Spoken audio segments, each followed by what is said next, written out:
नमस्कार साथियों, आप सभी का स्वागत है एजुकेशन लाइन में। दोस्तों, वार्षिक परीक्षा 70 2023-24 कक्षा 7वीं के लिए हिंदी का जो पेपर है वो यहाँ पे आ चुका है और एकदम रियल पेपर है। और ये पेपर दोस्तों अभी आपकी परीक्षा में हो चुका है, जो कि इस वीडियो में आपको बताने वाले हैं। यहाँ पे देखिए साथियों, आपका जो टोटल पेपर है वो 55 नंबर का हुआ है यहाँ पे, और समय आपका 2.5 घंटे रखा गया है। तो चलिए दोस्तों, यहाँ पे मैं सारा पेपर आपको बता देता हूँ। जो भी कक्षा 7 के पढ़ने वाले छात्र हैं इनको देख लेना भाई। जिन जिलों में पेपर नहीं हुआ है उनके लिए रामबाण है, ऐसा ही पेपर आपका आने वाला है। तो देखिए यहाँ पे पहला प्रश्न दो आपको पूछा गया है। भोर और बरखा पाठ के जो रचयिता है उसका नाम आपको पूछा गया था। वीर कुंवर सिंह जमींदार थे। ये प्रश्न दोस्तों कल भी मैंने एक पेपर आपको बताया था कक्षा 7 का, उसमें भी एज इट इज़ था। यहाँ पे देखिए आँख का बहुवचन है, तो दोस्तों आँख का बहुवचन है ये आपको बताना है। तो देखिए आँख का क्या हो जाएगा, आँखें हो जाएगा। ठीक है, तो यहाँ पे ऑप्शन नंबर सी आप टिक करेंगे। यहाँ पे इनमें से पुल्लिंग शब्द बताना है। आपने पढ़ा था, एक तो आपका होता है स्त्रीलिंग शब्द और एक होता है पुल्लिंग शब्द। स्त्रीलिंग मतलब जैसे कि कोई महिला का नाम है राधा, और पुल्लिंग का मतलब क्या होता है जैसे कि मोहन। ठीक है, तो इस प्रकार से ये क्या हो जाता है, मेरे स्त्रीलिंग और पुल्लिंग होते हैं, ऐसे ही आपको बताना था। तो यहाँ पे पूछा गया है स्त्रीलिंग। तो देखिए यहाँ पे बकरी, गाय, भैंस और शेर आपको यहाँ पे दिया गया है। तो देखिए यहाँ पे हम सवाल करेंगे, कोई भी हम अगर सवाल करते हैं उसके अकॉर्डिंग जो निकल के आता है वो हमारा सही आंसर होता है। तो यहाँ पे देखिए पुल्लिंग पूछा गया है, तो पुल्लिंग हमारे यहाँ पे ऑप्शन नंबर सी डी वाला हो जाएगा, शेर। ठीक है, बाकी बकरी, भैंस, गाय ये सब क्या होती है, मेरी स्त्रीलिंग होती है। यहाँ पे देखिए मानव का विलोम शब्द आपको बताना है। तो मानव का विलोम शब्द क्या हो जाएगा, यहाँ पे ऑप्शन नंबर ए हो जाएगा, दानव। ठीक है, तो ऑप्शन नंबर ए आपको यहाँ पे टिक करना था। इसके बाद देखिए यहाँ पे अगला जो प्रश्न आपसे पूछा गया था कि गांधी जी ने प्रति व्यक्ति खाने का खर्च लगाया था। तो गांधी जी ने प्रति व्यक्ति खाने का खर्च है वो कितना लगाया था, 20 रुपये लगाया था, 5 रुपये लगाया था, 15 रुपये लगाया था, 10 रुपये लगाया था, वो आपको टिक करना है। इसके बाद देखिए यहाँ पे पुस्तक का बहुवचन आपको बताना होगा। तो पुस्तक का बहुवचन आप यहाँ पे लिखेंगे पुस्तकें। सूरज की चिलम डेस बैठा है। तो दोस्तों सूरज की चिलम खींचता बैठा है, सूरज की चिलम पकड़ कर बैठा है, तो ये आपको यहाँ पे लिखना था। ठीक है, इसके बाद देखिए यहाँ पे यह बड़ी मुरली है। तो दोस्तों यहाँ पे क्या हो जाएगा, यह बड़ी सुंदर मुरली है।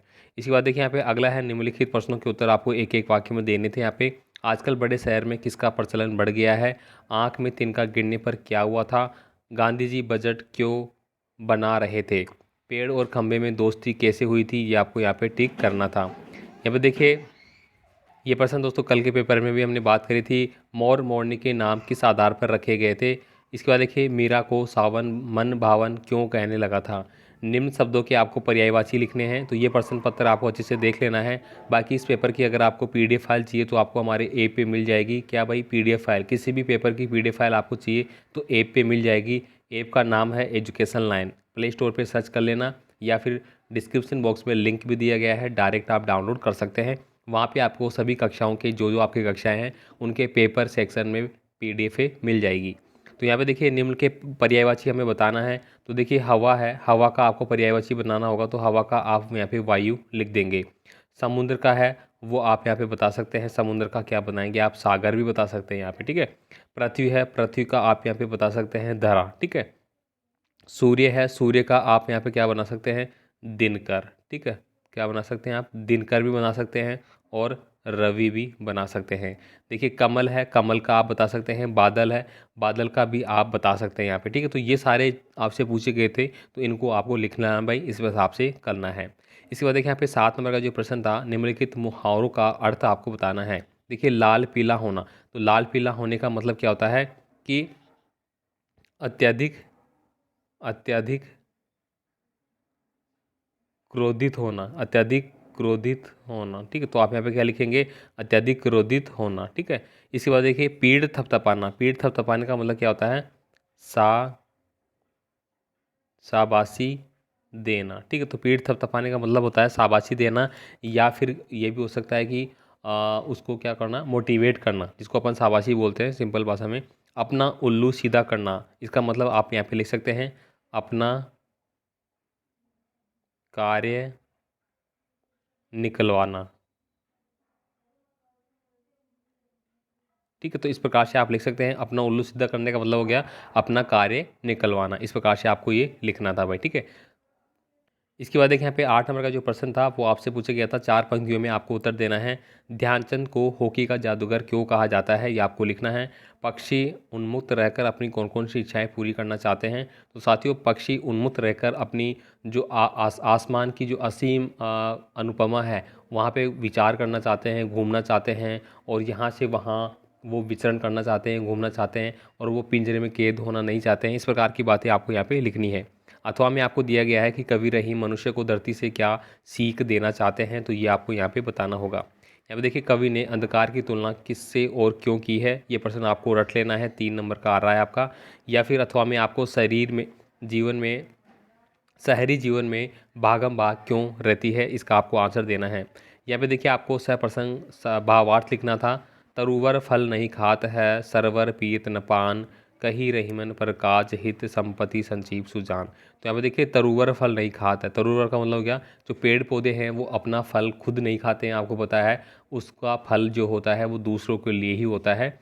यहाँ पे देखिए, सरवर पियत न पान, सरवर का मतलब हो गया तालाब जो होता है, जो भी कोई झरना होता है, तालाब मान लीजिए, कोई बावड़ी मान लीजिए, वो अपना पानी खुद नहीं पीते हैं। तो यहाँ पे कही रहीम पर काज हित संपत्ति संचय ही सुजान। तो यहाँ पे ये बताया जा रहा है कि जो रहीम है, रहीमन जो है, वो यहाँ पे ये कह रहे हैं कि हमें जो भी कार्य करना है वो परकाज यानी कि दूसरों को हित के लिए करना है, दूसरों की भलाई के लिए हमें कार्य करना है। जिस प्रकार से पेड़ खुद भोजन ना करके, अपने फल को खुद ना खा के दूसरों को दे के भलाई करता है, दूसरों का हित करता है, वैसे ही संपत्ति संचय ही सुजान, यानी कि जो हम संपत्ति इकट्ठी करते हैं, हम काफ़ी पैसा इकट्ठा करते हैं, तो उससे लोगों की भलाई, लोगों का हित है वो करना चाहिए। इस प्रकार से यहाँ पे कहा गया है, ये आपको यहाँ पे लिखना था।